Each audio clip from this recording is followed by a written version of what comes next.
તો જય શ્રી રામ, જય માતાજી મિત્રો।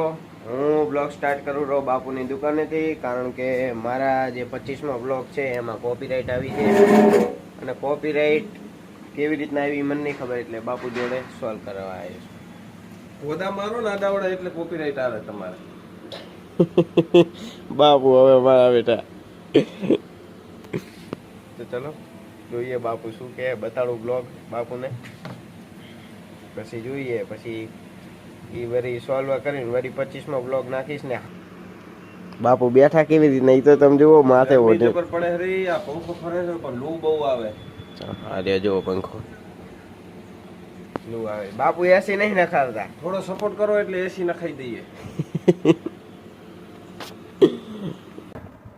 તો મિત્રો હું બાપુની દુકાનેથી ઘરે આવતો રહેતો, અને બાપુએ કોપીરાઇટ સોલ્વ કરી આલી કે કઈ જગ્યાએ કોપીરાઇટ છે અને કેવી રીતના આવી છે, શું કયું સાઉન્ડ નાખ્યું તમે તો કોપીરાઇટ, એ બાપુએ મને કહી દીધું। અને વાયટી સ્ટુડિયોમાં જોયું હતું બાપુએ, તો વાયટી સ્ટુડિયો દ્વારા ખબર પડી ગઈ મને કે કોપીરાઇટ કઈ જગ્યાએથી આવી હતી, શેના લીધે આવી હતી, કયા સાઉન્ડ ઉપરથી આવી હતી।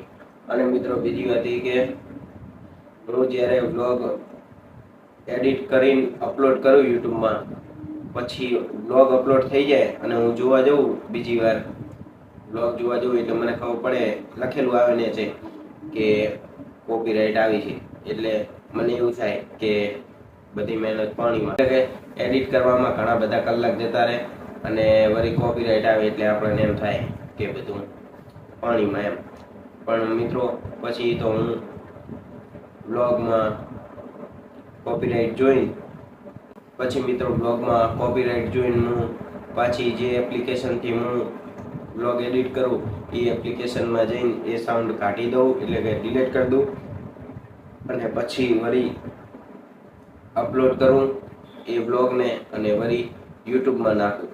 મિત્રો અમુક ટાઈમે હું બ્લોગ લેટ નાખું છું, કારણ કે અમુક ટાઈમે નેટવર્કનું તકલીફ હોય અને અમુક ટાઈમે સાઉન્ડનું થોડું આગા પાછું થઈ જતું હોય, આડાઅવળું થઈ જતું હોય, એટલે બ્લોગ લેટ નાખવા પડે છે અમુક ટાઈમે। અને મિત્રો આ જે બ્લોગ છે 25મો, એ બ્લોગ હું વળી નાખીશ હમણાં બપોરે। મિત્રો અત્યારે મેં ડુંગળી, ટમેટા, કેપ્સિકમ, મરચાં કાપી દીધા છે, કારણ કે મેગી બનાવરો ચીઝવાળી। તો મિત્રો હવે હું ચીઝનો વરસાદ કરીશ મેગી ઉપર।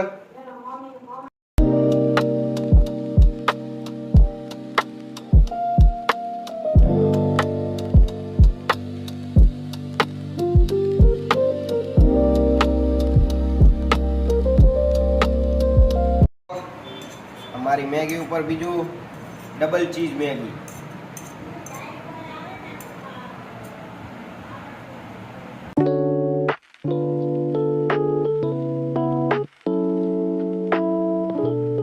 તો મિત્રો મેં મેગી ખાઈ લીધી હતી અને હવે બ્લોગને કરું છું એન્ડ। તો મિત્રો તમને આજનો મારો બ્લોગ પસંદ આવ્યો તો બ્લોગને લાઈક કરો, ચેનલને સબસ્ક્રાઈબ કરો, કેમ કે તમે બ્લોગને લાઈક કરતા નહીં, તો બ્લોગને લાઈક કરો, ચેનલને સબસ્ક્રાઈબ કરો। બાકી મળીએ નેક્સ્ટ બ્લોગમાં। Thank you so much for watching, by.